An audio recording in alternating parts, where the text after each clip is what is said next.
Segundo Coríntios capítulo 6, versículo 14, o apóstolo Paulo nos ensina sobre o jugo desigual.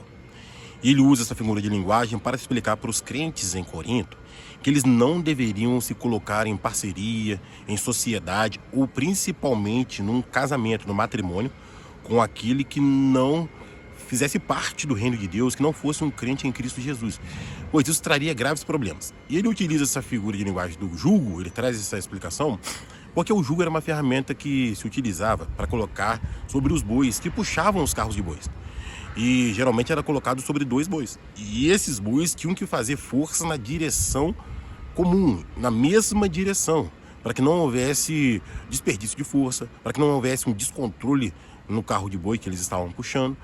E ele traz isso para a vida real. Fala, gente, se vocês se colocarem em uma sociedade, em uma parceria com alguém que não tem os mesmos valores que vocês, isso vai ser terrível para a vida de vocês.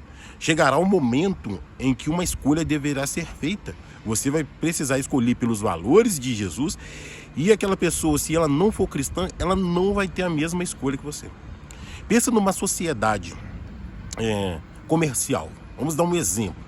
Vai chegar um momento em que, para obter algum tipo de lucro, talvez o seu sócio que não é cristão vai querer tomar uma atitude que fere os princípios das Escrituras. Logo você vai falar assim, não, eu não posso concordar com isso, porque isso vai contra aquilo que eu creio. Mas só que essa pessoa fala, não, nós precisamos fazer isso, porque nós vamos ter um lucro muito grande com essa ação. E você, não pode. Aí fica um querendo fazer e o outro querendo não fazer. Dentro do casamento, talvez você vai querer ir aos cultos, participar mais ativamente das programações da igreja. E se o seu cônjuge não for cristão, não tiver o mesmo prazer de frequentar a igreja, de ser povo de Deus, o momento vai falar, não vamos para sair, vamos passear, vamos para pizzaria. Isso é maravilhoso, não tem nada de errado nisso. Mas haverá esse conflito de interesses, conflito de valores morais e espirituais.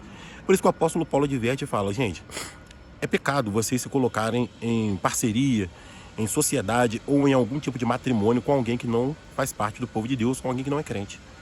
Temos um exemplo em 1 Coríntios capítulo 7, o apóstolo Paulo diz que se um irmão, sendo homem ou mulher, tiver um cônjuge que não seja crente e esse cônjuge quiser ir embora, o apóstolo Paulo fala que esse cônjuge está livre para ir embora. E o irmão que viva em paz, porque Deus nos chamou para viver em paz. O apóstolo Paulo explica sobre isso. Então que nós pensemos bem antes de fazer alianças, antes de casar, antes de fazer qualquer tipo de sociedade. Porque o principal fator para que nós venhamos a desempenhar essa sociedade ou esse laço mais íntimo de comunhão tem que ser a Bíblia e o reino de Deus.